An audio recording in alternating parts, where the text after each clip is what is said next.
From heartbreak and empty bank accounts to becoming a multiple two-comma club winner, building schools in Africa and inspiring thousands of entrepreneurs worldwide, Tanner's story is your blueprint for unstoppable growth. I would rather be homeless than not be successful, and I meant it. People say, I'll do anything to get XYZ, and then they'll say, besides that, besides that, besides that. That's not how it works. You either do what's required to get it, or you don't. I was 12 years old, and I just started playing American football. Usually we get close to last place in sprints at the end of practice. And I remember my dad came to practice one day at the end, and he saw me, he said, you know, son, like, why are you last place every time? I was like, well, I'm tired. He looked at me and goes, so what? It doesn't matter if you're tired. He's like, you do what you gotta do. And after that practice, I would get first or second place every time. If your dad was sitting where I am right now, what would you say to him? I love my dad. Tanner, you've been a busy man over the past 72 hours. You've interviewed, countless guests, I think up to 10. Some of the biggest names in the space, Dan Henry, Charlie Johnson, many more. And now the question is, are you ready to bring your A game to the hot seat? Yeah, I'm ready. Thanks for having me and doing it last minute. I'm excited to be here, so appreciate it. Yeah, it's definitely last minute, but it's definitely good to be here. So look, before we begin, I want to understand something. What is your mission now, and what is the intention behind all the massive value that you're delivering? And who specifically are you trying to add it to? Yeah, that's a great question. So my goal when I started business was I wanted to hit $1 million in a month. I don't know why that was. It just was the goal. I hit that in 18 months, and then I hit it, and it didn't feel how I thought it would, right? I remember I had a party actually, and people came over, and I was throwing this rager, and some guy was like, hey, like, is this your house? Like, yeah. And he's like, oh, why are you having the party? And he said, oh, I hit $1 million in a month. And he goes, cool. And he just turned around and walked away, and I was thinking, dude, I just literally worked my ass off for years. And he didn't care. And that actually sent me down kind of a little bit of a depression spiral until I think I came out on the other side, and I just realized it just doesn't really. I took a sabbatical as well, so I took 6 months off. My company was like, I was completely uninvolved, et cetera. And I came back and I realized, it doesn't really matter what you accomplish. I think I realized for me, I really enjoy just pushing myself. And so ultimately, that's why I push, is like I really enjoy it. And then like in terms of people I'm trying to help, I just saw a bigger impact from helping people who were in my similar situation, but they didn't know how to get out of it. Because to be frank, I think, I'd spent $50,000 on coaches initially, and I didn't really get things to work. And I'd spent, years and years like failing. And I think the average person would have quit. And I understood that. And so I was really passionate about like helping people. And when you're helping people make money, the benefit is they can use it on whatever they want. If you're helping someone get in shape, that's great. Or, you're helping someone in their relationship, that's great. But the cool thing is when they're making money, they can pay for all that stuff themselves. And so I just saw this as more impactful. And I just want to help people, be all they can be. So correct me if I'm wrong, but it sounds like you are helping the person that you wish, you're becoming that person that you wish you had for other people. Yeah. And like, to be honest, I started in fitness. I had a fitness company, and then I started helping trainers because they asked, and then I had more people ask. So it just naturally progressed to this. And I realized I liked it a lot more because, in fitness, there's only so much I can talk about calories and macros before I just want to like shoot myself. Yeah. Well, talking about that, I think actually I'll come back to that in terms of like the positioning, how you actually blew out the park. Everyone was talking about one thing. You just said what everyone wanted to hear. You said something somewhere. You don't have to have the best product. You just have to position it in the best way. People want flexible diets. That's what I did, and I became. My tagline was how to eat whatever you want without sabotaging results. And that's exactly what we wanted. Yeah, in short, it was macros. Yeah. But you can't be like, hey, I teach you how to calorie count and do macros. They don't want to hear that. They want to hear it. They can eat whatever they want. So I wasn't lying. It's just it was positioned in a unique way they hadn't heard before. And that's the conversation they're having in their head anyway. Oh, I wish I could just eat whatever I want, whenever I want. So that's actually genius, and we will come back to that. My question is, it's always easy to hear someone say, oh, I made $150 million. That's great. But I want to take you back to the person you was at 2000. Yeah. The question, sorry to cut in. I want to understand, what was the exact moment at $2,000 where you knew that, look, enough is enough. I'm going to flip this switch and I'm going to unleash what I call the beast. Yeah, great question. So I started at 22 because 12 to 22, I just want to play in the American football or National Football League, so American football. And when that ended, I had a lot of injuries and, you know, probably wasn't good enough, et cetera. Like, I took it as far as I could go. I started a business, and from 22 to 25, I didn't really make a lot of progress. And a lot of what adults would tell me is they said, you know, oh, you're young, you got time. And in the back of my head, when they said, I was like, yeah, I'm young, I got time. So then I'm 25, and I felt like they stopped saying that. You know, they're like, yeah, like, you're 25, you got to figure it out. And so I remember that year, I just remember I was so sick of kind of being broke because I had left school to start this business and it wasn't working, that I told myself, I said, man, if I don't figure it out this year, I'm going to go back to school and get my degree. Because, like, I'm making $2-3 grand a month. Like, I'm living, like, very meagerly. Doing what? Like a job or business? Yeah, like, I was doing basically door-to-door sales and trying to do my business on the side. It wasn't working. And I remember I just made the decision. I said, I'd rather be homeless than not be successful. That was when I was really done. Like, I was just like, I got to go all in. So it's almost like you expected the worst. Yeah.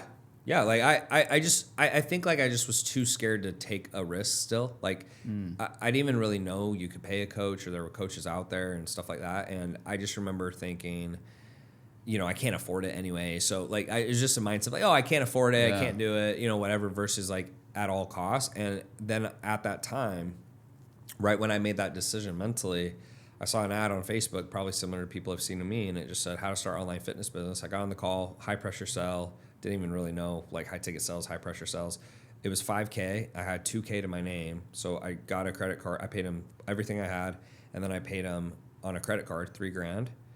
And that's how it started. And then everything from there worked. And, you know, when I look back, the reason it worked is I had a lot of like quote unquote silver linings and experiences that helped me before. I didn't know until later, but yeah, that was kind of the moment. And I just realized I would rather be homeless than be successful. And I also just had a big ego where I didn't want people to be right.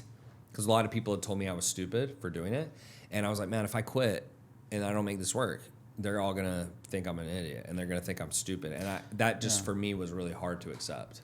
I think a lot of the time when we tell our own story, we miss out a lot of gaps. Now, fortunately for me, I've read your story. So can you take us back to that day where everyone everyone was like, hey, stay in school. And one person said, what the fuck are you doing? Start a business. Who was that one person? Yeah, this is very nostalgic thinking about this. This guy was a friend of my family. So his name's David Fry. Still friends today. He's kind of like a father figure to me. And Thank you, Dave. Yeah, and him and my dad are very religious. And, you know, I got into an age where I really wasn't talking to my parents and stuff, and I wasn't really religious because at 18, my parents called my girlfriend at the time of, 3 years? And made us break up. And they made us break up because they wanted me to go on a church mission, and they were worried, you know, we were hooking up and having sex. And the irony was like I wasn't. And then after that, I started doing that with girls. So it kind of had the opposite effect they wanted. But he was trying to help, and he said, hey, look, I'll help you build a business if you go back to church. That I didn't uphold my side of the bargain for very long, and I feel guilty about that to this day. He did. And I remember he just said, dude, look, he said, listen, you know, you're gonna graduate as an engineer and make 100,000 USD a year. And he said, like, there's nothing wrong with that, but it's not big money like you're talking about. He's like, the only way you're gonna make the big money you want is having a business. And he said, the only way you're gonna build a business is if you do it right now. Because he said, you get older and you get a kid and you get a wife and you're making 100,000 a year. She ain't gonna want you to go back. So it's like, you gotta burn all your ships now and go all in. And I just remember I wanted to believe him, but no one in my family has ever had a business. I don't have like entrepreneurship blood in my family. But I think I wanted to believe it so bad. Like I took his word for it. Like I was just like, yeah, like I want to believe this so bad. I'm just going to do it. But everyone thought it was a bad idea. My girlfriend at that time when I made that decision, broke up with me. Her mom thought I was an idiot. My parents were like pretty worried. Is that the text message? Yeah, that's a I know the one you're. That's a different. We'll come to that. That's then. after. Yeah. Yeah, we'll come to that. Yeah, but she just thought I was being an idiot. She's like, okay, like because the way they see it is like he's in a good college, he's got great grades, he's doing this profession, then he drops out to start this thing that like probably will fail.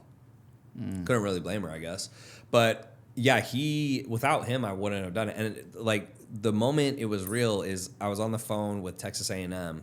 Which was like, I don't know if they still are, but at the time, they're number 2 school in the country in the United States for petroleum engineering.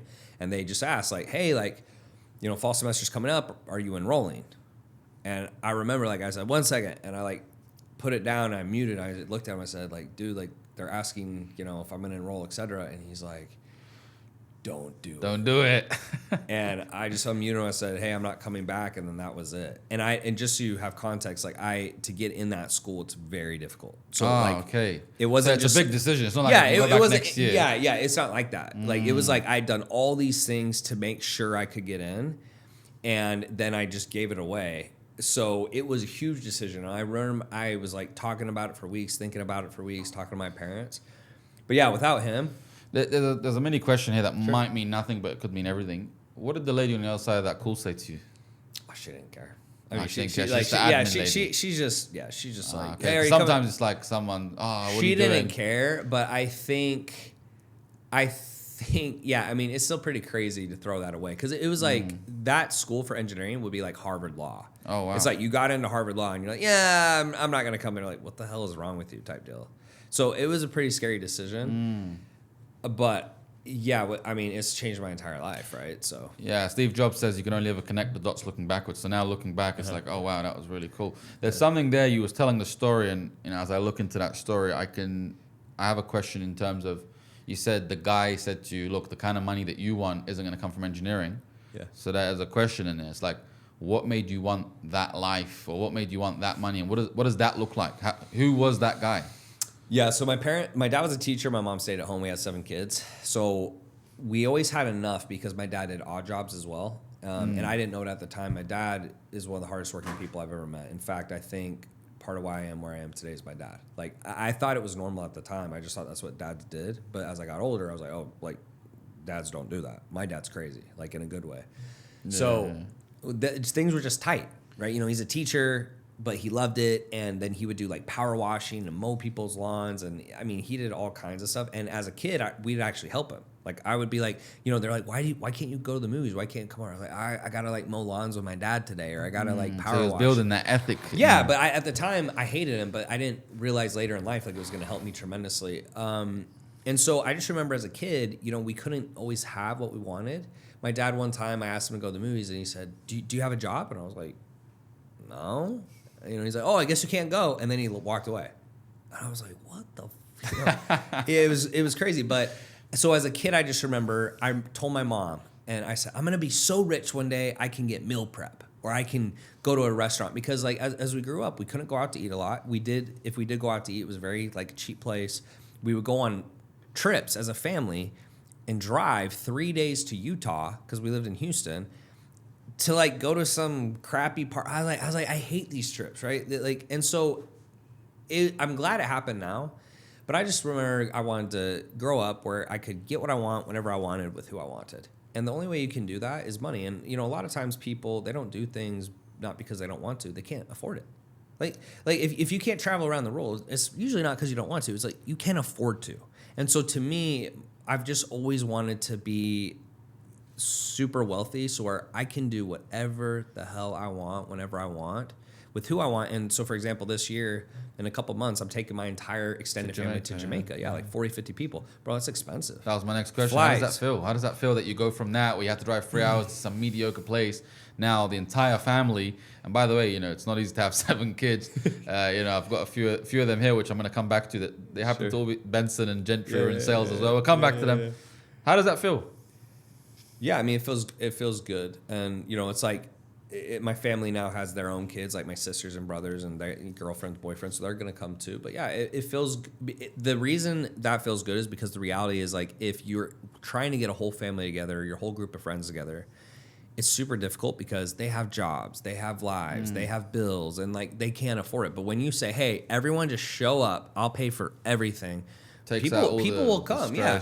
It takes all the stress away. So, but to be able to do that, you have to have a lot of money. And I think a lot of people, they're just thinking about themselves, and so they're like, oh, well, yeah, you don't need that much money. Because I'm like, bro, if you want to actually like help people and not stress about it, you got to have a lot of money. You got to have more than you think you need. And so, yeah, I mean, it feels great. That's been a goal for me. That's always been a goal for me. And I probably could have done it sooner, but you know, some years, like, I'm just head down and work so much. Life, like, I don't want, but yeah, like, we're going to do Jamaica. And then, you know, my goal is like, we can just keep taking it farther and further every year as the kids get a little older. I think right now the parents, like, it's a little much to go to Europe and stuff, but yeah. So I'm beginning to see the motivation for obviously taking the family to Jamaica and, you know, giving back. And also you bought your parents a house. I'm going to come back to that. But where did the motivation to build a school in Kenya come from? Yeah. I think that really just came from one of my mentors. I just wasn't feeling very happy. And he said, dude, just, you know, do something for someone else, like, with no expectation. And he was, like, on the board of, it's called Village Impact. And that's the group I went with to Kenya. And especially the part we're going to, I think I got a few people upset who live in Kenya from some of my posts. But, like, the part I went to was very... Yeah, they were quite upset. Yeah, it was like, it was just a very poor area, right? So obviously that may not be all of Kenya, but the part I went to, it's like a village, basically. It's like mud huts, you know, 5x5. Like, it's pretty bad. No sanitation. There's a lot of out there. I mean, the main way to make money is, like, the girls are basically escorts type deal.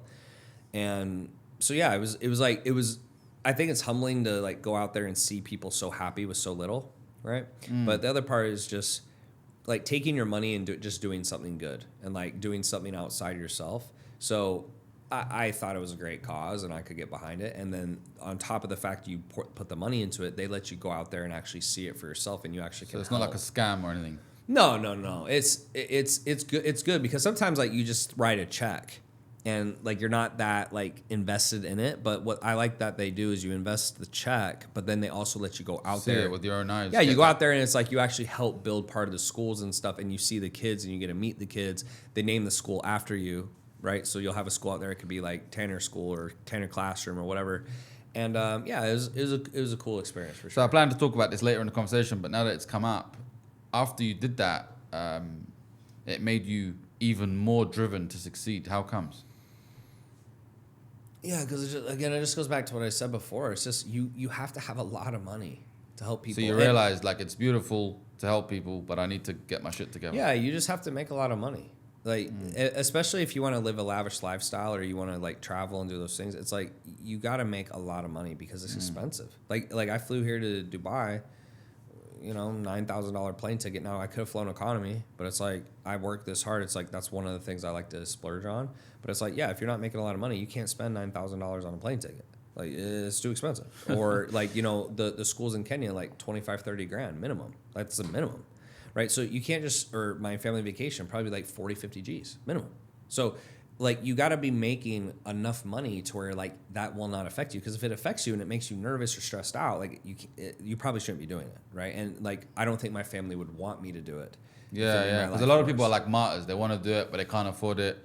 Then they'll do it, and then they'll resent. They get resentful. Yeah, they get resentful, yeah. And so, you know, that's been a goal for me. And the only way you can do it and not get resentful is you just have to have more than abundance. You just have to. So let's kind of go back, because a lot of people are listening to this going, well, I do want to make a lot of money, but then they're in the place you used to be. So you said fear stopped you for 2 whole years from starting your business. Was there a specific moment? I know you kind of mentioned briefly, but was there like a specific moment you were sat there, your head between your hands, or something similar that really finally allowed you to overcome that fear? Yeah, I mean, I think it was being in the same spot for 2 years. So I remember when I started my business, or tried to, I was like 22, maybe almost 23, and I had a $2,000 net worth. And then I was turned 25 and I had $2,000 net worth. And I sat there and went, I'm literally in the exact same spot. Groundhog Day. Yeah, I was like, I'm literally in the exact same spot 3 years ago, and doing it my way. When my way was, like, not working. So when I saw that, I said, okay, like, I can either make a very drastic change or I can keep doing what I'm doing, which is not working. And I was sacrificing a lot. So imagine, this is the crazy part is I didn't quit. And I look back at how different my life would be. But imagine working 16 hours a day plus for 2 to 3 years, making nothing, basically. And you're not Netflix, no girls, no dating, shitty car, shitty. So it's like you're not even living your life. Yeah. So the reason people quit is like, it's like, well, if I'm not getting anything out of this, then I might as well stop. And that's where I was at. I was like, dude, if I don't get something out of this soon, I'm done. And I can almost bet, like, your friends were probably doing the Netflix, doing the dating. Yeah. And they didn't have the money, but at least they had something to show for it, whereas you didn't. Yeah, my mentor, I called him 5 times over those 2 years to have him talk me off a ledge. Because, like, bro, like, this is not working. This like, is Dave, yeah? The guy. This is Dave. Yeah. And he just would say, bro, like, listen, He's like, you got what it takes to be successful. Just stick with it. And I wanted to believe, like, the thing was I wanted to stick with it. It's just after a while, like, if you're not getting anything out of it, it's like if you went to the gym and you didn't get in better shape, you're like, well, why the hell am I going to the gym?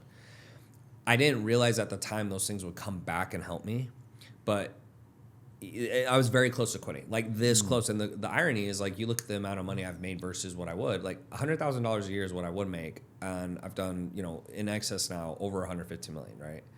Way over that. So it's like the difference is like 114 million. You would have had to work for about 114 years. It's not possible. It's not possible. Like, I would never be in the position I am today. And like, not even close. There's a guy right now, and to be honest, stagnation is stagnation. So I'm not going to lie to you. There's people that listen to this show that they're not doing 2K. They're doing 200K, but they're stuck at 200K. Right. Some people are doing 20K, but let's just say you was at 2K. It's almost like you can pass the baton back. What would you say to that guy who's stuck? They're on the verge of quitting, like you said. What would you say to your old self, which also is the person that is listening to this, is also in a similar position? Like, so 2 parts. Like, if you want to quit, or you're thinking about quitting, you have to fear regret more than fear. So everyone's scared, but you have to fear more.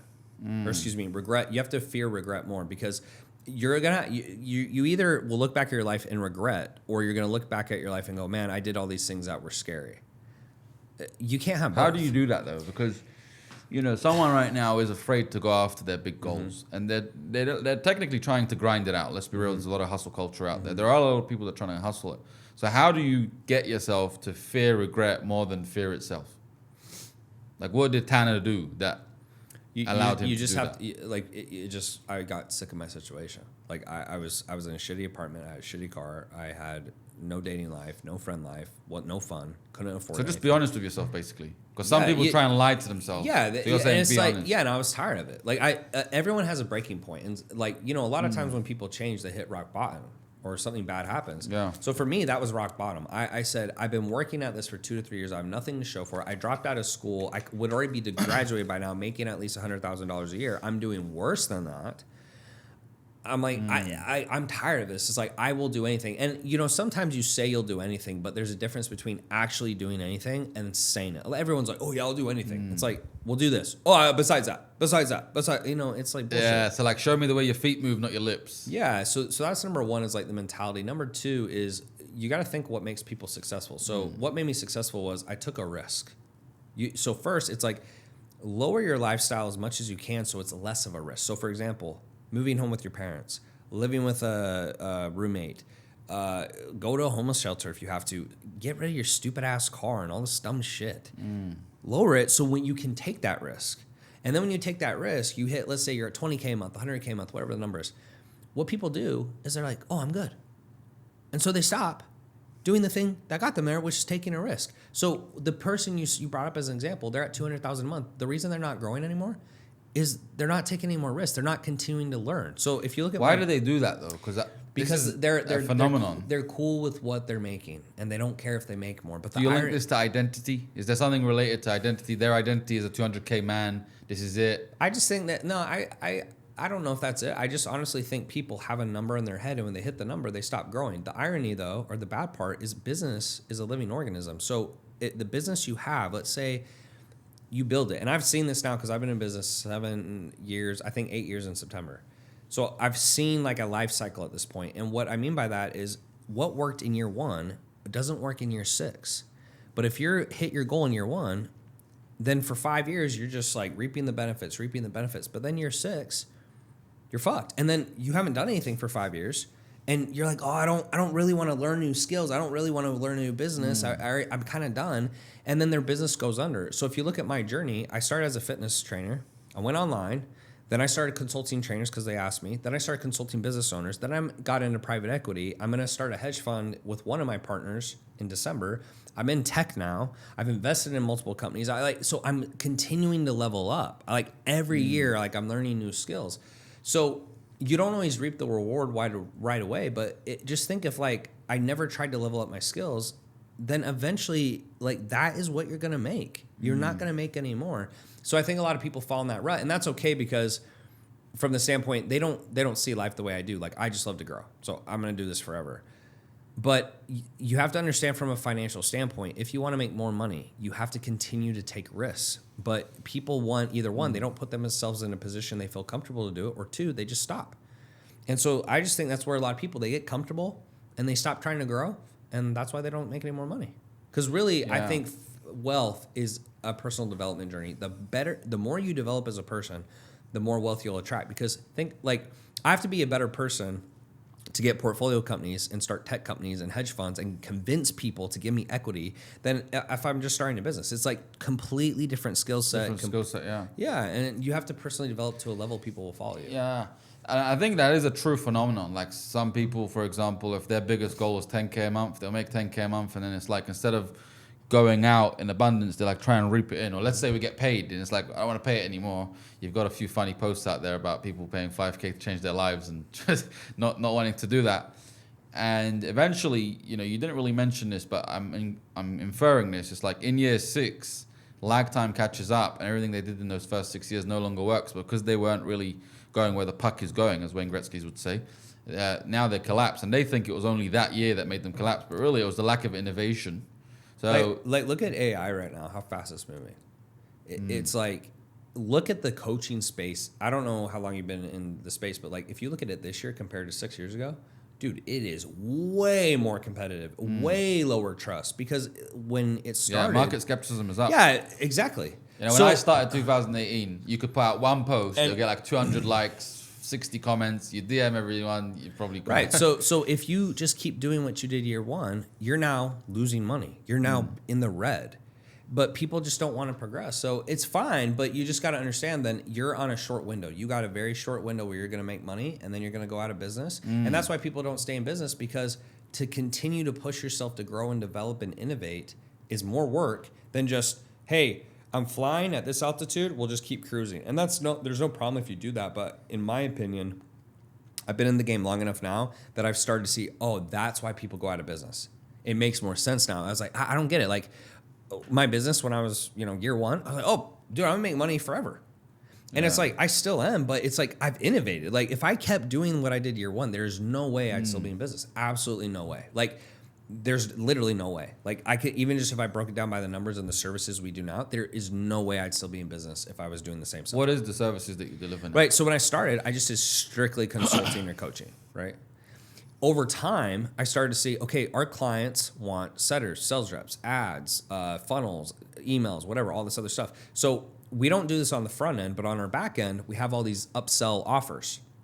So it's not like a huge agency, but on the back end, we probably do $100,000 a month recurring just from our ad agency that we work with our top level clients. Well, dude, $100,000 a month recurring is way more than zero. That saves us if we have like a bad month or something goes up or down, et cetera. Yep. We also like do the sales reps and setters. I have portfolio companies now, so I get a check every single month based on the equity I have in the companies. Like, the coaching is just not where it used to be. So if I just kept relying on only the coaching, look how many people go in and out of the space. You see it. Oh yeah, I found something better. No, it's like, bro, like, a lot of people are trying to use this coaching space as their own therapy. Right. Yeah. It's like they want to do it with horoscopes and my energy today and all this stuff. The stars have to align, and it's just not going to work because it has to have like data-driven analytics. It's got to have a tangible result. Like, I don't care if you said horoscope this or that, but it's like, okay, if I do your horoscope shit, what is it going to help me do? And they're like, oh, help you feel better. It'll make you happier. It's like, that is not tangible. Like, nobody knows what that means. I wasn't even talking about the offer being horoscope. I'm talking about people like, oh, I can't work today because my energy's unaligned and the energy I'm going to put in my... Yeah, and I just call those people FPs. I mean, you've probably seen it, and they'll say, what is it? I say it's a funny person, right? It's not what it really means, but it's like, I just don't relate to doing what you feel like. The thing that's made me successful is I don't feel like doing it, and I do it anyways. And I just don't... So let's dive into that, because that's one of the things here. Your feelings don't matter, only results. Talk to me about that.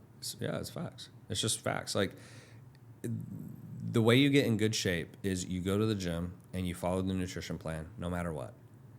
Not because I didn't sleep good, I had a boo-boo, I had a bad day. Like, you can be like that, but the reality is, like, the most successful people on earth, do you really think they listen to how they feel?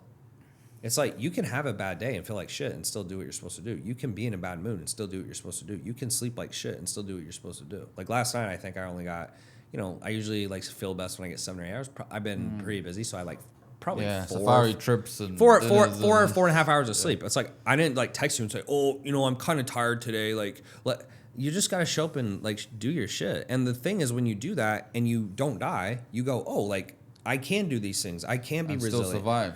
Yeah, I think most people, they're just so soft. They're just so soft. I think the expectations versus the reality are off. So, for example, while you was talking, I remember the story. I don't know. Do you know who Bob Iger is? Yeah.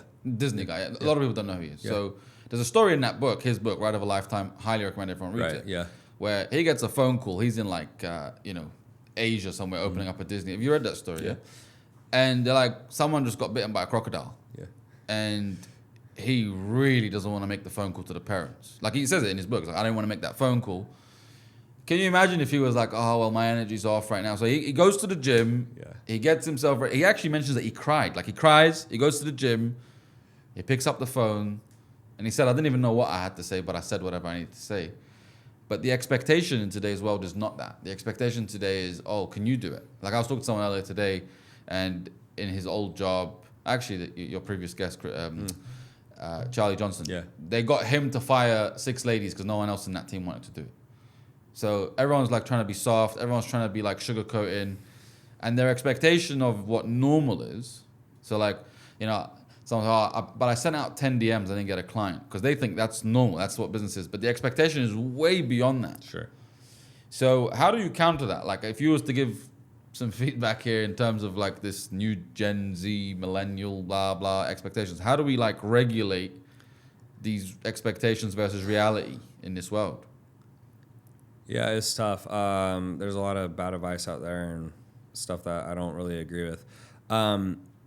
The only way I think you think about it is you just have to do so much volume that it would not make sense that you're not successful, right? So if you suck at basketball, but then you practice for 10,000 hours, you probably will be good enough. You may not be Michael Jordan, but you'll probably be good enough. I think people vastly underestimate how much work you have to put in to be good at something. Like to be the best. And so for me, luckily I think because of my dad's work ethic, because I played sports growing up, I had a lot of that in athletics. And so when I went from athletics to business, I was like, oh, this is the same thing. It's just mental. It's 100% the same thing. So I was just able to withstand a lot more because I'd already done it in athletics.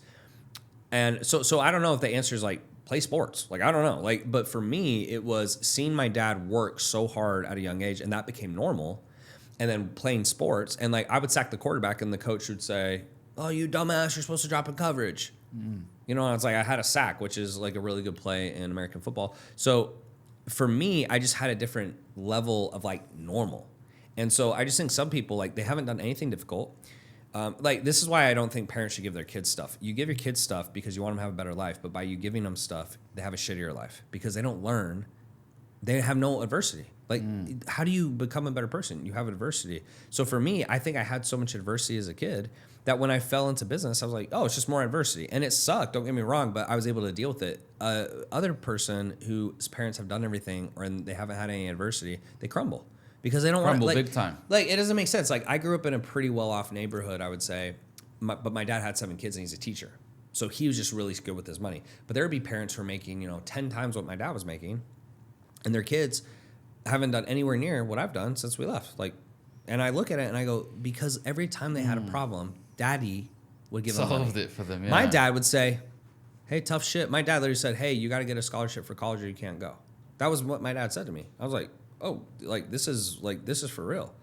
So at the time, you resent your parents for it, for real. Like, I hated my dad. But in hindsight. But now, as I'm a grown man and I was like, Dad, if you hadn't done that, I wouldn't be where I'm at today. 100%. So if your dad was sitting where I am right now, what would you say to him?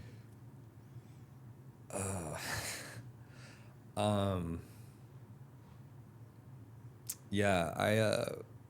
love my dad. I love my dad. He's where I'm at. He's why I'm here. So, there were some years I wasn't very close to my dad, and he did some stuff that really bothered me. But Yeah, my dad, he's why I'm here. So I love my dad. And he didn't always do things the right way, but his heart was always in the right place. So. And that's powerful. His heart was always in the right place. He had good intentions. Yeah, like, my dad's very religious, and so he has a certain view of the world, right? And, some of the views people agree with, some don't. But he's very passionate about what he believes. And I've come to, as I've gotten older, I think I really cling to people who they're very passionate about what they believe. So sometimes, even if I don't agree with them, it's like they are so certain the way they see the world is the right way. And that makes me go, man, like, if he's so sure, like, maybe I'm wrong, Yeah. And my dad's like that, and he's been consistent. My dad has been with my mom for 20 something years. He's always taken care of the family. He always works hard. He's always paid the bills. He's just a stand-up guy. And as a kid, you think that's normal, because that's traditional manhood. We're not even allowed to say masculinity anymore, but that's traditional. What a man is meant to do is look after his own. Yeah. And people don't like this, but that's the expectation, right? And he had 7 kids. He didn't make a lot of money. He made sure the bills were handled. He did odd jobs. I mean, he killed himself. And as a kid, I really just was like, oh. And I want to add that he made it look normal, because when you went out in the bigger world, you was like, holy shit, dads don't do that. And that's what blew my mind, is I said, it just was mind-boggling for me to see my dad work so hard, and then you go out in the real world and you're like, man. So what did that teach you then? In the grand scheme of things, what did it teach you when someone makes something feel so normal and you take it for granted almost, and then you go out in the big world and go, holy shit, that's not normal? What did that teach you? I think 2 things. I mean, number one was just it really helped me appreciate my dad. At this age, I really appreciate my dad a lot more than maybe I did. And number 2 was it just taught me the level of effort people put in is just piss poor usually. I remember this is actually when it really resonated. Is I was 12 years old and I just started playing American football, and I usually would get close to last place in sprints at the end of practice. And I remember my dad came to practice one day at the end, and he saw me, and at the end, we were going back to the car, and he said, son, why are you last place every time? And I was like, well, I'm tired. And the reason I thought that was because all the other kids, well, I'm tired, right? So I'm just think it's normal. And he looked at me and goes, so what? And I was like, well, what do you mean? He's like, it doesn't matter if you're tired. He's like, you do what you got to do. And after that practice, I would get first or second place every time. There was a guy on the team who was really fast, so I would get first or second place. And it was literally, I didn't understand, I didn't know that you're supposed to run hard even if you're tired. And it's crazy. No one had told that to me before, and I didn't think of it. And I just saw a bunch of kids, half-assing it. So I was like, oh yeah, you just half-ass it. Which is a lesson in itself. That you always grow to the size of your cage. So that their kids were half-assing it, you was half-assing it. That's another lesson in itself. That's what helped me, is my dad showed me, he kind of was like, what most people do is bullshit. And it was those little moments as a kid, that moment. And then when he said, oh, you want to go to the movies? Oh, you don't have a job, you can't go. I don't think he realized how impactful, because those sat in my brain. I was like, dude, what do you mean? I'm 14 years old. And he's like, yeah, who cares? He's like, go get your own money, and that at the time I hated him, but later in life, absolutely helped me. So I got 2 questions. One of them, maybe neither of us can answer because neither of us has kids. How do you, let's put ourselves in your dad's position. Yeah. You said his heart was in the right place. So really, he did want you to go to the cinema. But how do you think you deal with that as a father who really loves his kids, but you're torn between loving them and disciplining them and making a man of them? I think he did it right. I mean, this probably will sound bad, but I probably will be very hard on my kids. And the reason is because... That sounds really good. The reason is, if you're easy on your kids, they're going to have a hard life. If you're hard on your kids, they'll have an easy life. And the reason is because you set the standard of what normal is. So if you teach your kid from a young age discipline, work ethic, nutrition, train, whatever, he will be such an animal at 18 that it'll be undeniable for him. Especially in this day and age. Yeah. he'll win. But if you just cater to the kid and every time he whines or complains or he doesn't want to do stuff, the easy thing is like, just give it to him. That's what you see some parents do. Just give it to him. It's out of laziness though, isn't it? Right. But then when they're older and they go into the real world, they're fucked. And that's my honest belief, because I look at... That's my honest experience. Never mind belief. That's like that. I've seen that happen. Yeah. And so you look at me, you look at my brothers, and we all played sports. We all were pushed. The girls are a little different, and like obviously raising girls, you don't want to be quite as crazy as maybe the boys. But I look at my brothers and stuff, and it's like, even when my brothers worked for me, they still to this day have the most tenacious work ethics. And when they go to other companies, people always tell me, they're like, your brothers work like crazy. And I have no problem referring my brothers to people because I know they're going to represent the company well. And it's not a coincidence, right, that like 3 brothers all have crazy work ethics. I was going to say that as well. It's like one of them has done, I think it was 12,000 live sales calls. Yeah. Didn't reach out to you. Yeah. Benson is the director of sales at acquisition.com. Yeah. I mean, and like they both, they've never, I don't want to say never, but they don't want to be a business owner per se, but they both make $300,000 to $400,000 a year. It's like, you can't really make more than that. Yeah. I mean, there's a few instances, but like if you're not the business owner, you're not the actual owner, and you make $300,000 to $400,000 a year, that's about as good as it gets. And some people are happy with that. Like Tim Cook is a good number 2. So that's awesome. The other question I wanted to ask is just, I really want to close that loop. Would you say it's made you a better man after reconnecting with your father, after not being connected with him? Or how has that impacted you after like going through that phase of not being connected and reconnecting? Yeah, it was hard for a few years. When things really broke apart was when I was 18. I basically, to that point, was a quote-unquote perfect kid. It's like I had straight A's. I was getting scholarship offers. I wasn't drinking. I wasn't having sex. I wasn't hooking up with girls. Like, I remember parents were like, yo, I wish my kid was like your kid. And they really wanted me to go on a church mission. In my church, the LDS church, Mormon church, at 19 you go. And one of the requirements was like no premarital sex, stuff like that. And so I think they were worried. Their heart was in the right place. Like, they were worried I was going to do it. And so they like, hey, he needs to break up with you and da-da-da-da. But the irony is like that set me off the deep end, because I thought, man, I'm doing everything right and you still punish me. It's like, even when I do everything right, you still fuck me. So for a few years I didn't speak to my parents, and it was pretty bad. But yeah, in hindsight, the thing I learned with my parents is like they were doing the best they knew how. And I like to think, when I'm a parent, I won't be the best, because we don't know. Like, this first time we're all making up as we go along. Yeah. And so, but did it make you a better man though, reconnecting with your father specifically? Yeah. I mean, it's like my dad's like an amazing dude, and I'd rather have a relationship with my dad than not. And obviously in the beginning it was tough, but now like it's been good for years. And my dad knows now that I appreciate him, and I can appreciate more where he was coming from and like why he did what he did. And like the thing is, even like, it's just different when someone has good intentions and they make the wrong choice, but it's like, their heart's in the right place. It's different, right? And so like, even my mom, sometimes like, she's a very sweet lady, and she has a few times gone up to a woman and said, hey, like, how far along is your pregnancy? And they're like, I'm not pregnant. And she's like, oh, yeah. But like, she doesn't mean anything bad. Yeah. And that's kind of like how I'd explain my parents, is like, over time, I just had to realize like they don't know any better. Yeah, it's almost like a mentally retarded kid, child, I should say. Sorry, you would just think like, you're not gonna blame him for doing something. It's like, he doesn't know.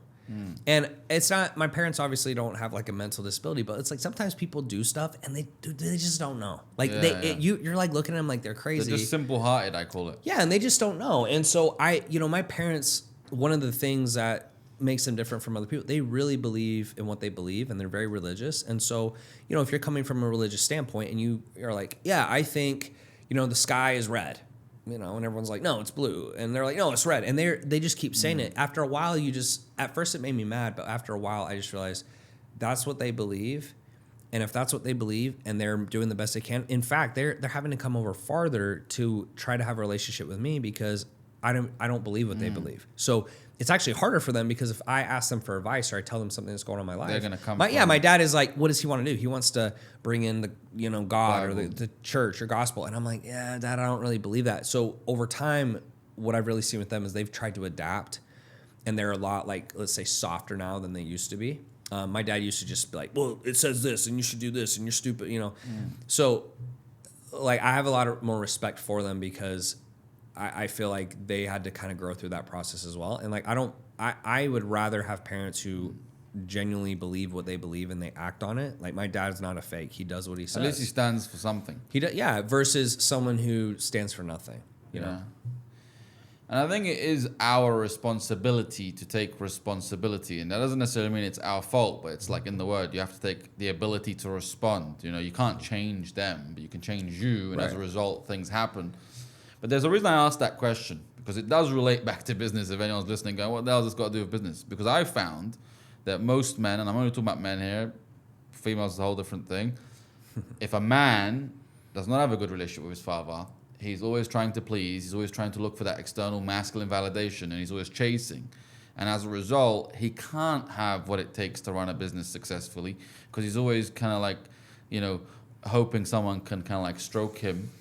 Or like I would even say I have friends who do run very successful businesses, but it's like I feel like they're always chasing because of that. Like, which I don't know if that's good or bad. It probably doesn't really matter. But I definitely have some close friends who are very successful, very rich, and it's like it's almost like they're trying to prove their father wrong, and it's like that's good in the beginning, but I think over time, like 10, 20, 30, 40 years, it's like. And that's why it's important to become aware of the life cycle, right? Based on what you're saying. Yeah. It's like, it's at the beginning. That's great. Thank God that me and my dad don't have a relationship, because I'm going to make this, multi-million-dollar company. But it's then just you not make good. it, and you tell a random guy at the door, hey, I just made $1 million a month. And he goes... Yeah, it's just not good because over time, like, it loses its potency and you're angry. Like, when you're using dark energy, like, I'm going to prove everyone, F them, people are a piece of shit. Like, yeah, okay, it can push you, but over time... I just think it makes you like a very angry person. Like you're just an angry, upset person. Yeah, and like no matter what, like nobody wants to go through life just being angry and mad all the time. It's not a great feeling, I don't think. No, and then there's a book called The Body Keeps the Score. You end up getting sick and ill, and you wonder why. Let's transition. You've obviously created wealth from a place where there wasn't much. You grew up, 6 siblings, humble beginnings. At some point, you was like, I just want to order takeout, or I just want to go to a restaurant. And then you did. And I'm sure, then the cars came, and then the houses came. And then somewhere you said, well, I realized it was all a fugazi. So what is something that you bought, and after becoming successful, you thought would make you happy, but didn't? So as a little kid, I have a picture of it somewhere. I need to find it and post it. I took a picture of a red Lamborghini and printed it out and put it on my wall. And that was like, to me, I was like, yeah, if I'm rich, I'm going to buy that. And so I got a few years ago, I bought a Lambo SVJ fully customized. I mean, to this day, in my opinion, it's the sickest Lambo I've ever seen. Like, it was crazy. And I got that, and it was fun for about 6 months. And I remember after 6 months, like, I literally could care less. And it wasn't, like, bad. It's not like I didn't enjoy it. I was like, I've driven it 100 times. Like, it's kind of uncomfortable and da-da-da. And I think I sat there and went, wow, so like if this got boring, that means everything else will get boring. And I'm like, if everything else gets boring, then why the hell am I even doing this? And it kind of took me down a little bit of a spiral where I started to realize, there's nothing wrong with having goals and nothing wrong with getting things, but I just think it's just not lasting. Like, it's not going to last. No matter what you get, you have to constantly reset the bars because your dopamine levels, like, they'll just go up. So if you buy a Boeing 747 or you buy a mega mansion, like after 6 months, like, I need a bigger mansion, I need a bigger bay, and it's just like an endless game. So I'm a more experienced type guy now. Like, I'm not really into things. Obviously, I still buy some stuff here and there, but yeah, that really changed my perspective on the world because I was like, it's an endless game. Like, you're just going to keep doing it over and over. And I think at some point I was like, I'm just not going to play the game. I understand how you feel. I felt that way before. And it's true. There's only so many things that you can do or acquire. And if you're actually predicating your happiness on something you can achieve or you acquire, either A, the law of familiarity is going to kick in and now you're going to want something else, or that can always be taken away from you and you'll always be in suffering. Yeah. Like the best way to live is like no expectations, because expectations technically is what makes you miserable. So I think as a human, it's okay to want stuff. Like it's hard to have like zero expectations or like want nothing, but just keep them as minimal as possible, because like if you don't need anything, you're good. It's just like, I need this car, I need this house, I need this girl, it's like, it's just endless, and like that's what makes people unhappy.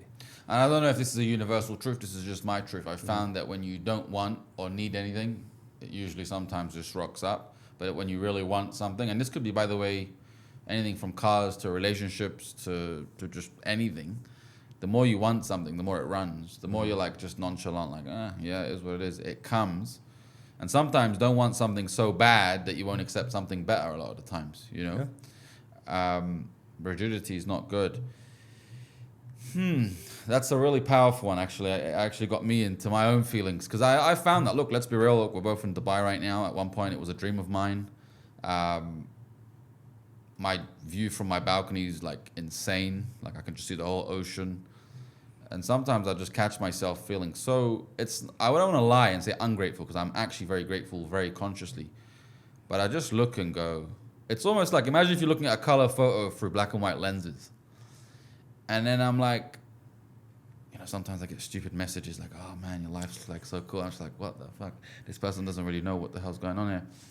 So that's why I actually love when family come over to Dubai and I take them out, because I get to experience Dubai and my neighborhood specifically my neighborhood, through their eyes, and like, wow. And this crazy thing happened 2 weeks ago. I'll keep it short, but my auntie came and like, I didn't tell her I was taking her to my house, to my neighborhood.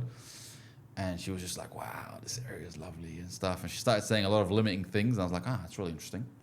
She was saying like, oh, rich people live like this. And I'm thinking, I'm not rich, but I live it. And it's always nice to experience what you have from someone else's eyes, because you just get so numb to it. And my solution has honestly been to begin to, like, rather than always looking up, start looking down in a sense. So this, you could call this virtual signaling if you want, because broke man virtual signaling is, let me buy a watch, let me buy a car, let me look rich. But when you get to where you want to go, virtual signaling, let's be real, is going to the more humble areas, or, you know, taking economy, or, you know, it's just like simple things, or maybe just taking a walk rather than trying, like, because now you could probably take me to the best restaurant on the planet, and I would prefer to go to like a Yemeni restaurant. I'd have to take you, man. You get to sit on the floor. You know, it's like last time I ate so much, I almost fell asleep. But I prefer that rather than all this crazy stuff like, oh, you got a dress code. And I think that's where true happiness kind of comes, when you start to like look down and just go, what can I choose to be present? Not even grateful. I'm not trying to make this sound cliche. It's like just presence. It's like almost, I learned this from a book called The Monk Who Sold His Ferrari. Have you read it? Highly recommend it. A really good book. Actually, one of the reasons I like. Sounds like a good title though. It's by Robin Sharma. Yeah, it's like it's lawyer. It's in a story similar to The Truth that you're reading by Neil Strauss. Yeah, it's like in a story format. Okay. Yeah, I like that. And it's like this guy had everything, top shot lawyer, then faints in court and goes and clearly becomes a monk. Yeah. It's like just becoming really present. Like even here right now, we could be doing 1,000,001 things, you know, and I could even be like talking to you and thinking about what I'm going to eat, but instead I'm like. You know, like, what is he really experiencing? What am I really experiencing? And I think that's I don't claim to have the solution to that, but I'm just saying that's my solution, you know, just.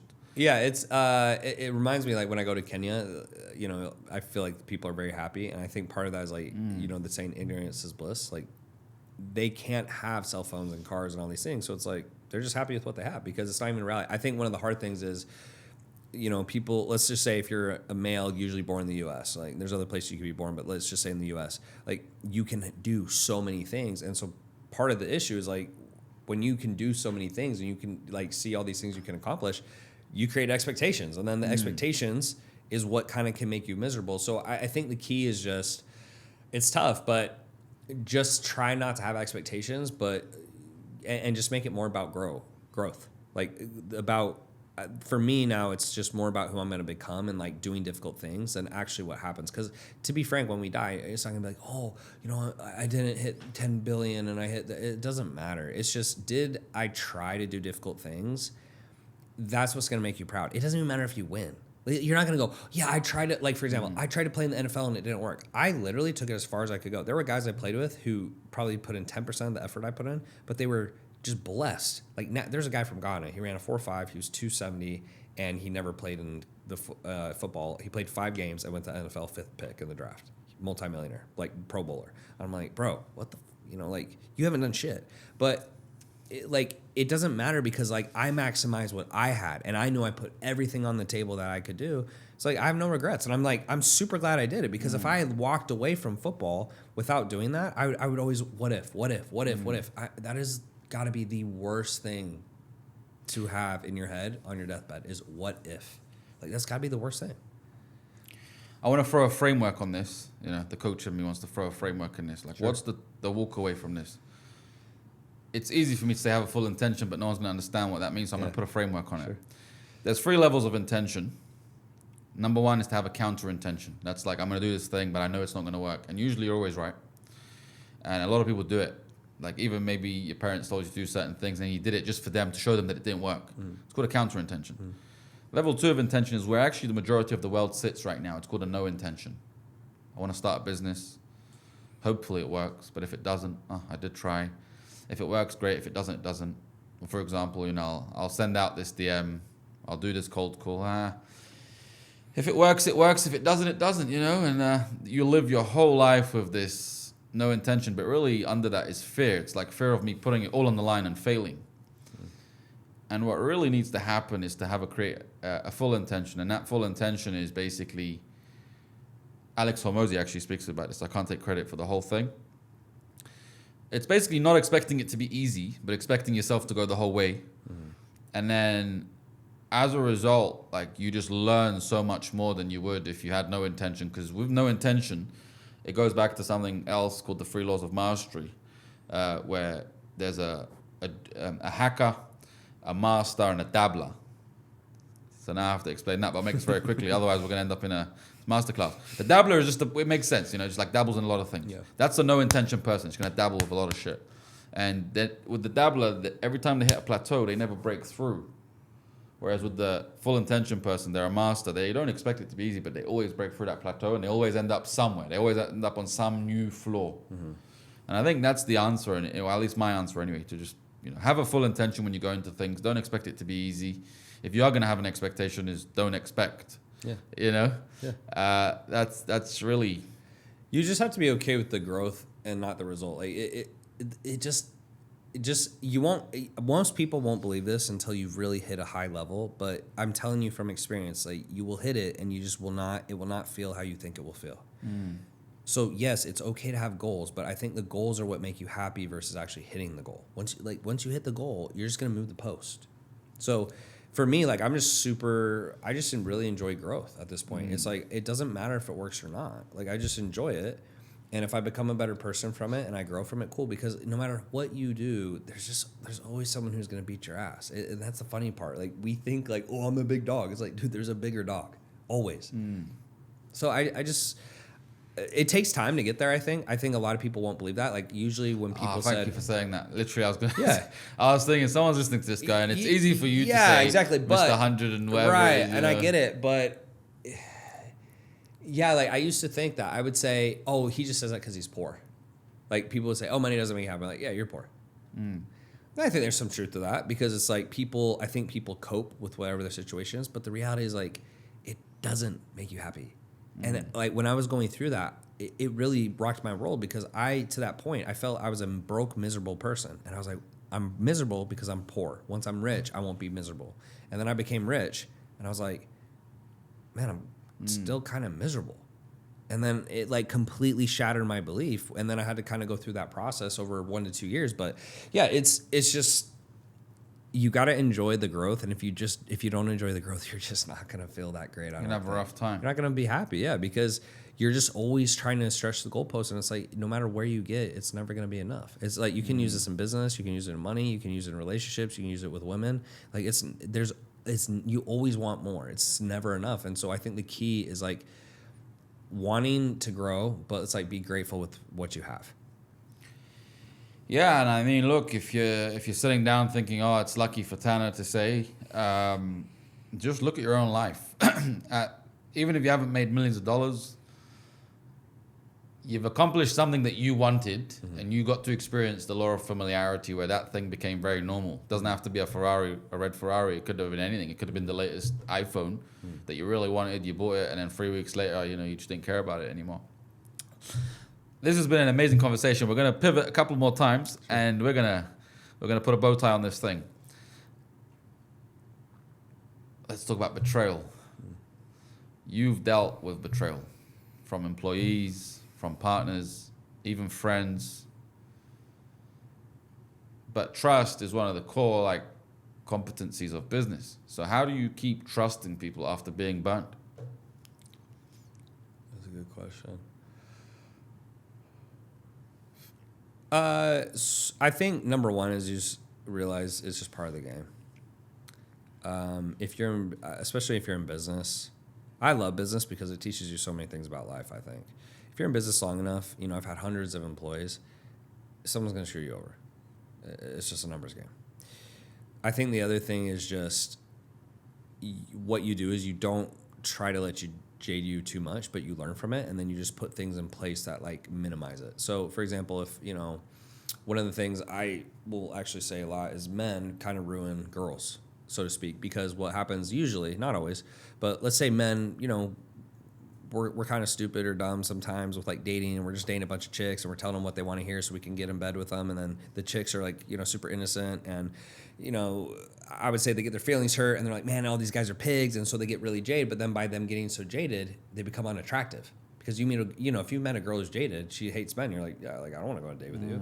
So I think the same thing can happen is if you let negative consequences jade you too much, it actually has the opposite effect.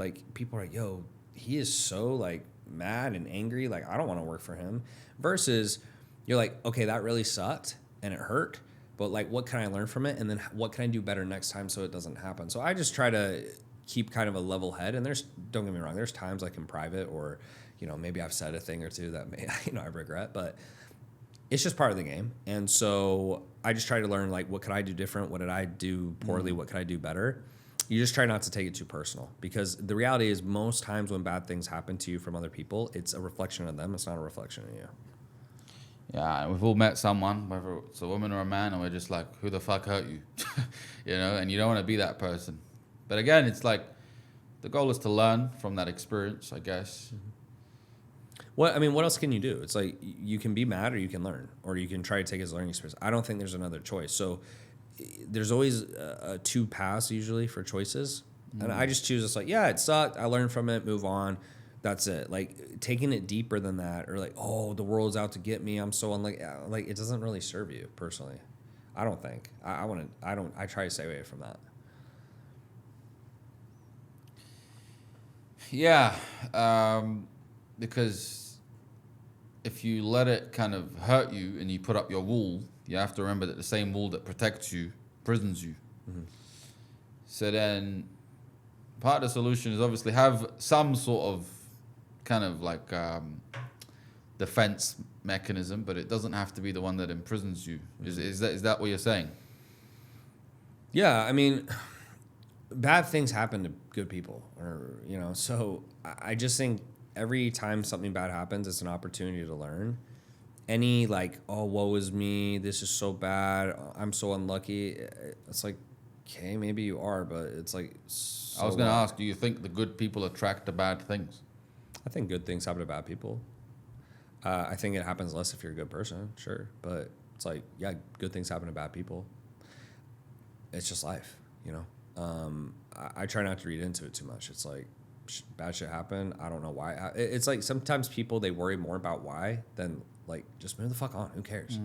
Oh my God, I feel so bad today. I don't know why. It's who cares? It's you feel bad, do your shit, go to bed early. Yeah.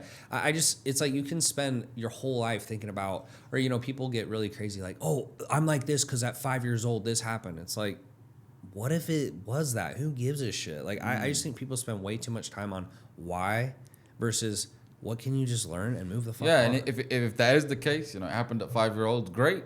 Now you know what it is, so you can fix it. So yeah, but how do you fix it and move on? I just think some people, they worry about if I think a certain thing, does it really matter if I learned it when I was 5 or 7 or 10 or what? Does it really, like, maybe, but to be honest, like, it's just like, you think that way, and so what? Like, move, like, just what can you learn from it and move on?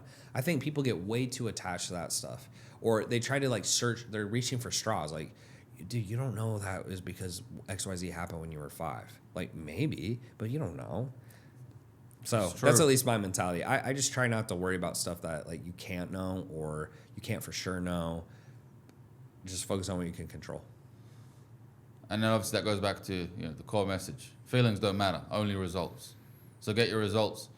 And then you said something, actually, I want to really insert this here. You said something like, you're going to have to correct me because it's what you said. Sure.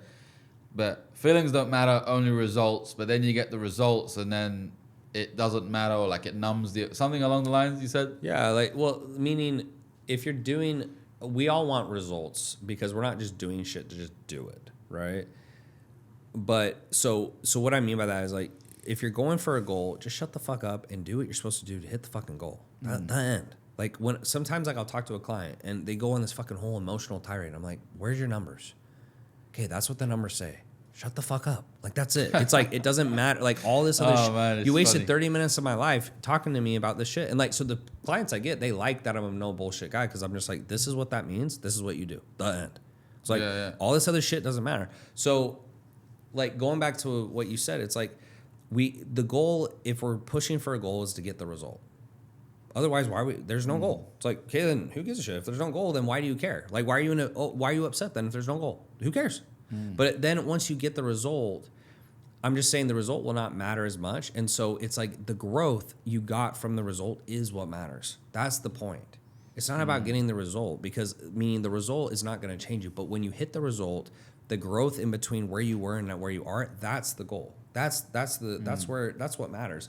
And a lot of people, they just lose sight of that. Right. So it's not about the goal, it's about who you become in the process. Yeah, that's all that matters. Like, all this other shit, like, think about it. When you die, no one's going to remember you. Like, none of the money goes with you. None of the shit goes with you. In 100 years, not even, in 2 years, people forget about you. It's crazy. Like, I think about some of the greatest kings or, like, rulers of all time. Like, I have to think about it, and I go, like, nobody cares, though. Like, Julius Caesar, it's like, you hear him in a couple conversations, but, like, other than that, no one gives a fuck. Or, like, the pharaohs. Like, I think how many pharaohs were in Egypt, and, like, you hear Genghis Khan. It's like, Genghis Khan was this crazy guy, like, I mean, who, like, did all, like, you don't even really know who these guys are. And these guys are some of the most influential people of all time. I'm like, you don't even have to go that far. I'm going to tell you something funny. You know, like, you're talking about all these big leaders, and some people do care. But if you look at Middle Eastern culture, it's quite funny, actually. So if someone passes away, they bury them, and then as part of the culture is, like, you have to make a spread, you know, a feast. Yeah. And, like, you've just buried someone an hour ago, and now you're, like, bitching about, like, this has got too much salt in it. Like, the drinks, like, could have been better and stuff. Dude. So it's like people are going to move on so fast. Like, an hour after you're gone, they're going to be talking about the salt and the pepper and the flavoring in the food. So yeah, and, like, half the time we want to get results. We want it to impress other people, but people don't care. So it's like, what do you actually get out of hitting a goal? It's like what you got internally. That's it. That's all this other shit doesn't matter. It's just surface level as fuck. And so it took me a while to get there. Don't get me wrong. Like, I had to go through it and win a lot, and make a lot of money and buy things. But so let's talk about that then. So let's talk about the person to become in the process, because, you know, the person that is at a 10K month versus the person who's at 100K month versus the person who's at $150 million in revenue. You know, what separates the person who's at 10K, 100K month to $150 million in revenue?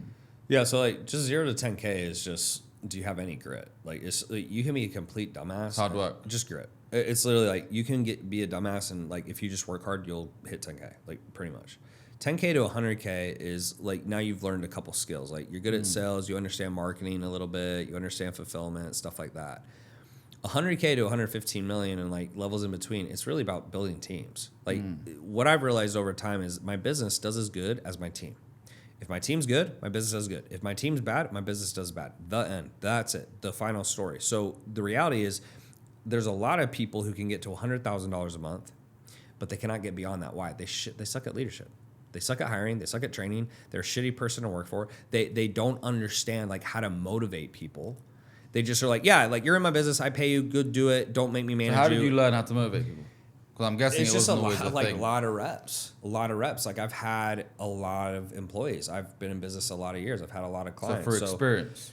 I mean, yeah, like there's always ways to quote unquote shortcut, but nothing beats experience. Like you can hire coaches, for example, and that hopefully will shortcut it. But end of the day, like nothing beats like just going through shit, and that's what makes your formed opinions. So over time, I just learned like these are the types of people to look for. These are the types of skills to look for. It's usually just kind of a decision, like better decision making, right? So if you're, for example, if you start dating girls and you keep having issues over time, you're like, okay, girls who are like this are the girls I have issues with. The girls like this, I have less issues with. Okay, cool. So you adjust. It's the same thing building a team. It's just some people, building a team is one of the hardest things you'll ever do. So start paying attention to the patterns. Yeah. I mean, like, so for example, like when I look at my team now, issues I had in the past, one of the worst pieces of advice I ever got is someone said, Tanner, your expectations are unreasonable. Like, people are not like you. And that's actually true. Like, people are not like me. But the bad piece of advice that shifted what I did was, your expectations are unreasonable. So what did I do? I lowered my expectations. So what did that do? I hired people who did not see the world the way I do. So when they had a tough decision, they made a shitty decision. So what did I do? That fucked my company, right? So they're like, oh, I don't work after 5. Or I don't want to work on weekends. Or I don't want to have to answer a client within 30 minutes. Well, then the clients have a shitty experience. They stop paying us. We lose money. What I started to do is I started to say, okay, I need people who see the world the way I do. So they don't have to do the same things I do. Like, like for example, I work out like crazy. You don't have to like, I'm not like Andy Elliott or whatever who's like, yeah, you have to do a 6-pack, whatever.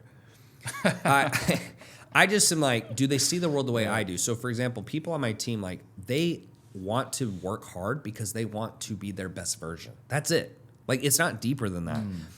They take pride in doing a good job. They usually, I would say most people on my team, they want to make money. Like they want to make money. I'm like, great. They want to do a good job.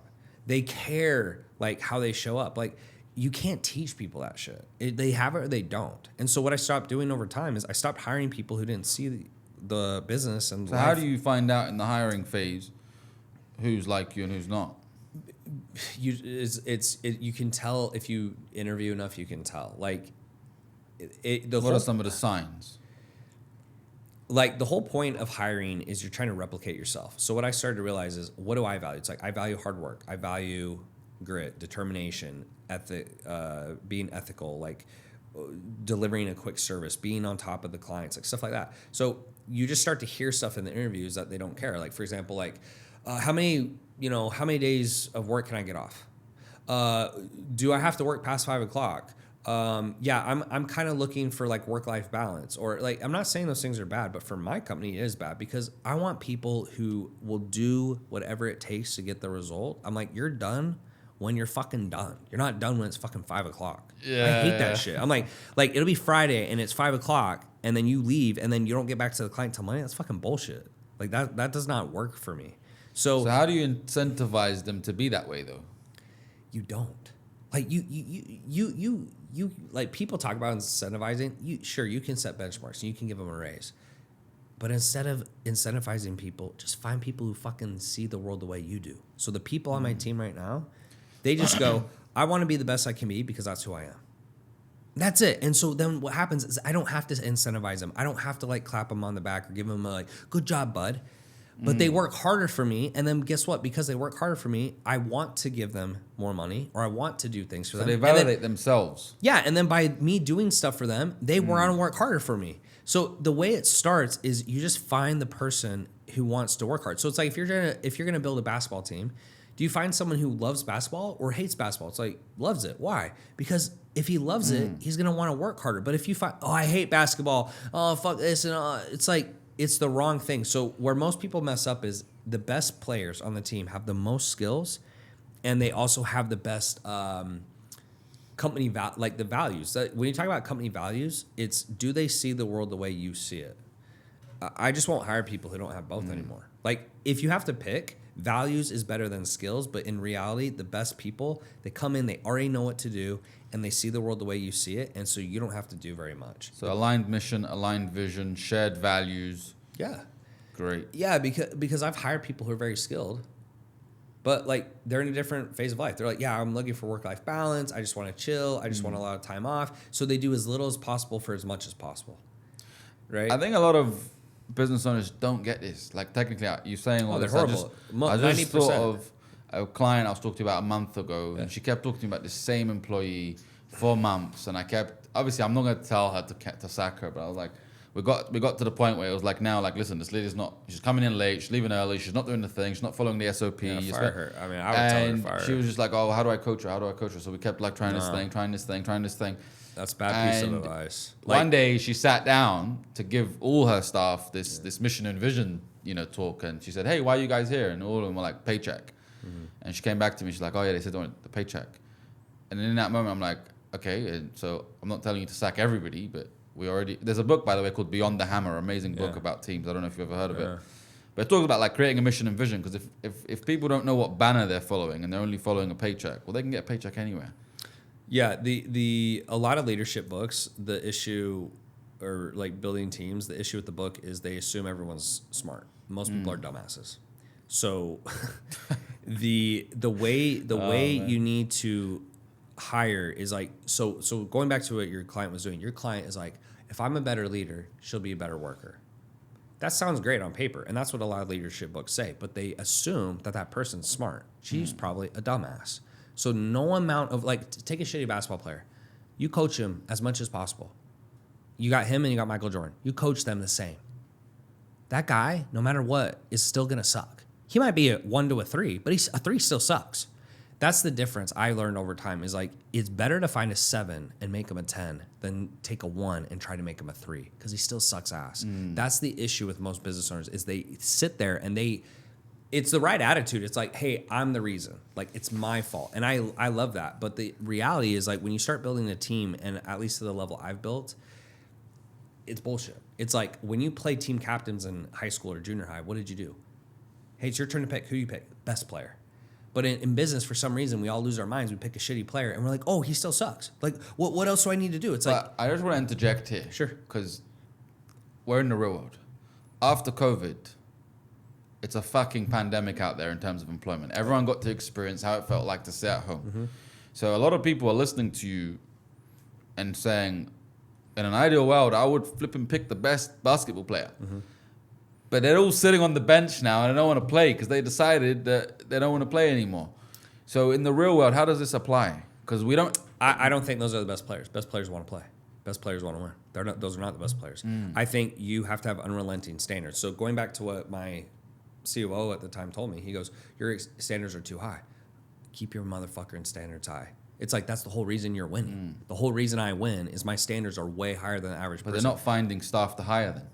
You got to wait it out. It's like finding a wife. Like, when you find a wife, you go, oh, she's good enough. Really? Or is she the best? You pay the price. You do the same thing. So a lot of people, they just don't want to sit there in pain. They want, oh, I need this position. I'm going to fill it as fast as possible. In the short term, they feel relief. But in the long term, they get a divorce. So the goal is you set a standard, and then you do not let anyone in who's below that standard, no matter how bad it hurts, no matter how long it takes, no matter what anyone says or what book you read.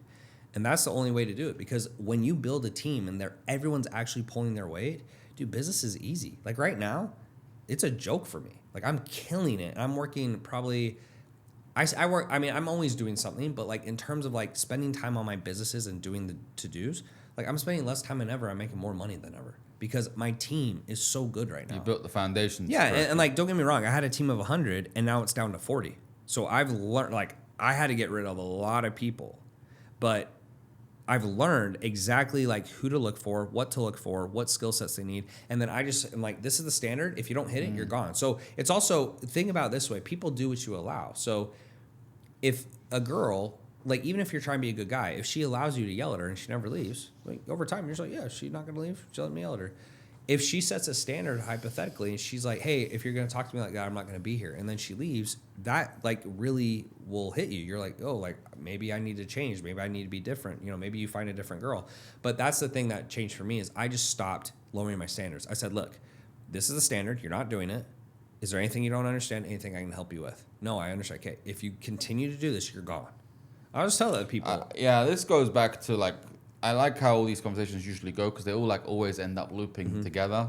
Goes back to being too much of a pleaser or validating. Like a lot of the time, yeah, go ahead. Yeah, sorry. It's just it's just in the short term, you avoid conflict to feel good, but it's like it just comes back and bites you later. So it's like you have to be uncomfortable having uncomfortable conversations because in the short term it sucks, but in the long term it will save you so much pain and agony. You just have to tell people like this is not acceptable. You change or fuck off. And people have a problem with that. Like part of the issue I see with a lot of CEOs is like they won't do it. They're too nice. It's like you gotta be, I don't want to say you have to be cutthroat per se, but if you look at some of the best CEOs of all time, the irony is like, don't be a dick, don't be mean. I'm like, Steve Jobs was a dick, but he's one of the most successful CEOs of all time. Mark Zuckerberg probably is a dick. But it's like, they think he's a dick because he has standards. It's not that he's a dick. He might be to an extent, but like they have standards. You have to hit the freaking standards. If you don't hit the standards, you got to go. And a lot of CEOs who don't do that, they lower the standards and then their business sucks and tanks and they're like, oh, like, I don't know what to do. It's like you hire people who shouldn't be there and then you spend all your time trying to get a 3 to a 5. Yeah, like I learned that over time. I was like, I'm spending all my time trying to manage this person and get them to average when they suck. And it's like, I should just find someone who's more motivated and thinks like me, and then I don't have to do anything. My team right now, I spend 15 minutes a day, if that, on a call, and then they Slack me, and that's it. I'm dead serious. Like, my team is so good right now because they see the world the way I do, and they work hard.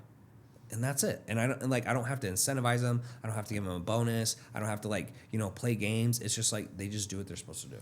Yeah, and just to remind, this is mission, vision, values, and standards. Get clear. The reason I'm mentioning these is because you'd be very surprised. People don't even know what their own mission, vision, values, and standards are. So become aware of your own mission, vision, values, and standards. Then you can. Yeah, and if you don't know where to start, just sit down and like, what is important to me? What do I value? And like for me, it's like I value loyalty, integrity, hard work, being your word. Like I can't tell you how much I hate people who say they're going to do something and don't do it. Like I freaking hate those people. So I just find people who don't do those things. And if I make a mistake, I let them know, hey, like that's not acceptable here. Do you understand the rules, et cetera? And then I make sure they're clear. If they keep doing it, they're gone. And in the past, I would take too long. Maybe they'll change. I kept just like saying, like now it's just like, if I see it immediately, they're gone. Like I don't even play. I'm just like, you got to go, because the longer you wait, the worse it gets. You mentioned loyalty, so I'm going to ask 2 more questions and then we're going to wrap this up. Sure. So what's the hardest lesson you've had to learn about loyalty?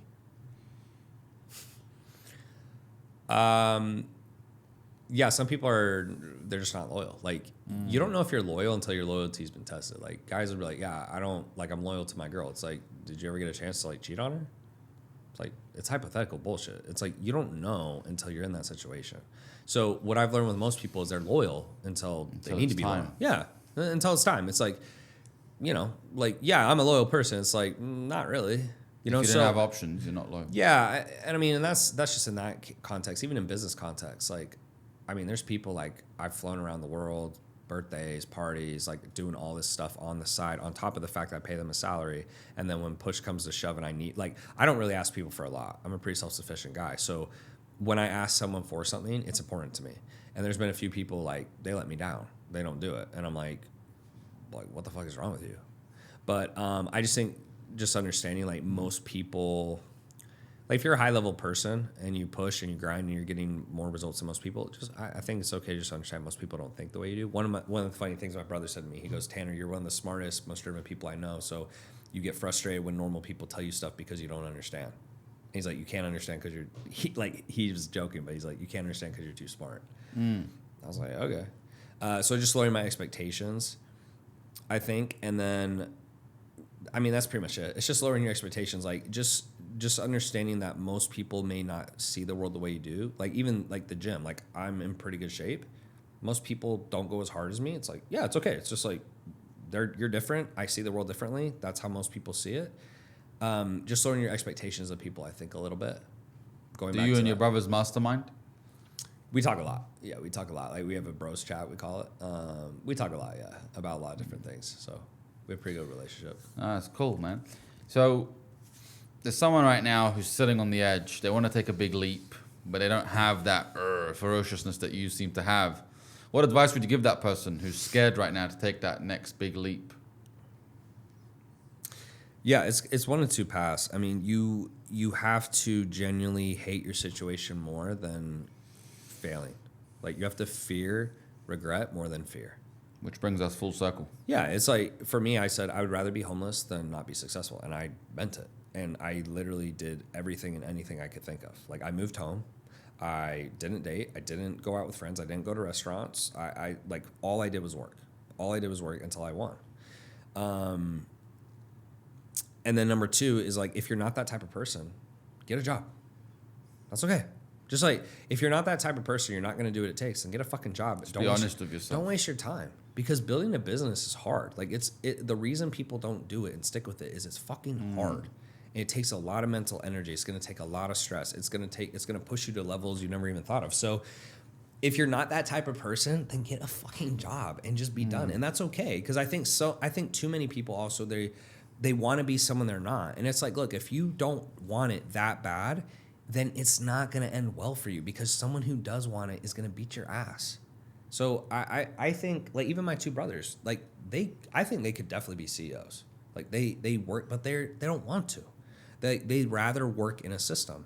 And I'm like, great, do that. And they enjoy it. From what I can tell, they enjoy it. I'm not that way. Like, I would be miserable if I was working for someone. Like, I just would be miserable. So just be honest with who you are and what you're willing to sacrifice. Because the thing is, and when you wrap on this, people say, I'll do anything to get X, Y, Z. And then they'll say, besides that. That's not how it works. You either do what's required to get it, or you don't. Like, and so I think a lot of times you don't get to choose what you get to do. You can be a multimillionaire, you can be a billionaire, but you don't get to fucking choose what you get to do. It's like, these are the requirements. Are you going to do them or not? And I think a lot of people think they get to choose. For me, that's why I say, like, your feelings don't matter, only results. Because, like, to get results, like, you do it or you don't. Like, there is no in between. It's not like, well, you know, like, it's just you do it or you don't. So what is one lesson for every entrepreneur listening right now that you would leave behind? What would it be? To be honest, the number one piece of advice that I wish my younger self had been told was, like, I wish I had hired someone sooner.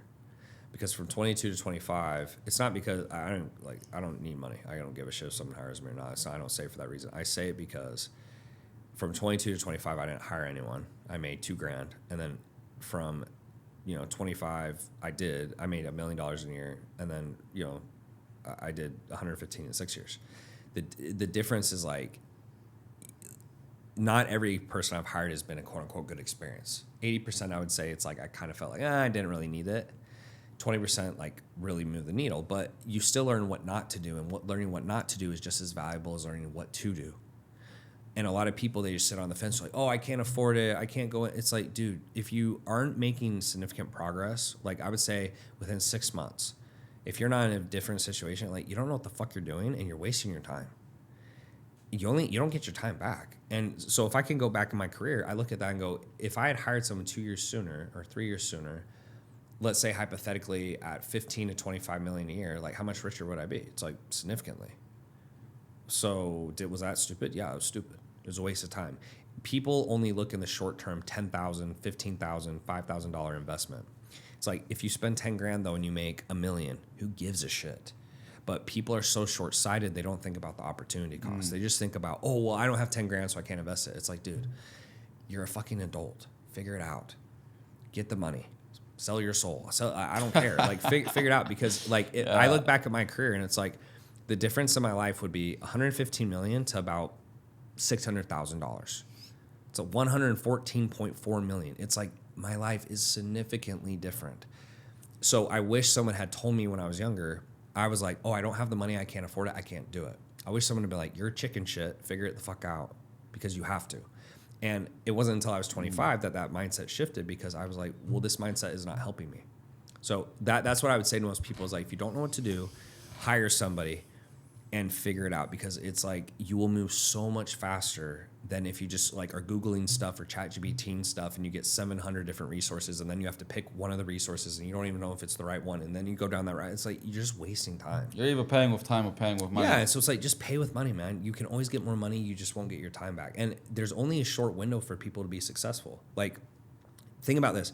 I bet you if I asked ChatGPT, how many people could go for 3 years building a business, make $2,000 and still would continue?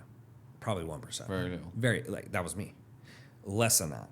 So if you don't get some success quickly, you will burn out for the average human. So it's like, you don't got this like long runway. You got to figure it out fucking fast. And I just realized like most people are not wired the way I'm wired. So it's like, you need to move, because most people will not go 2 or 3 years making $2,000. Just facts. They just won't. And if they did, they'd quit. Right. Tanner, it's been a blast. I have one last question. What does a limitless life mean to you? Simple, man. It's just do whatever you want with whoever you want whenever you want. If you can do those 3 things, like, you hit the lottery. That's the key. Where can people follow your journey? Yeah. Well, dude, first off, thanks for having me. Like, the questions were great. If you couldn't tell, like, when I get very excited when I get good questions, so hopefully you could tell. I did the work. Yeah, I can tell, and I appreciate that, because, you know, you do enough podcasts, you could tell who's done that, so I appreciate that. 2 places, like, they can either go to Tanner.Chidester on Instagram, or they could go on YouTube, Tanner, I think it's Tanner.Chidester too, and, you know, those are 2 places I post most of my content. Those are the kind of platforms I'm trying to grow, and YouTube's more just about, you know, learning about business and mindset and mentality, you know, and then Instagram is like a little bit of my personal life, a little bit of like philosophy and motivation and stuff like that. But yeah, those 2 places would be great. And again, like I said, thanks for having me, and appreciate you putting in the work. I loved it, man. Like, usually I cap these sessions up at an hour. I was looking at the clock thinking, shall I cut it? Shall I cut it? Would the people want to listen to it? I should probably put this at the beginning, but if this ends up being a 2-hour podcast, just watch it at 1.75 speed or something. You can figure it out. So yeah, that's it, man. That wraps another game-changing episode. Massive thanks to Tanner for dropping knowledge that changes lives. If you love today's show, do me a quick favor. Hit that subscribe button and leave a comment with your greatest takeaway. Catch you next time on the Limitless CEO podcast. Stay limitless.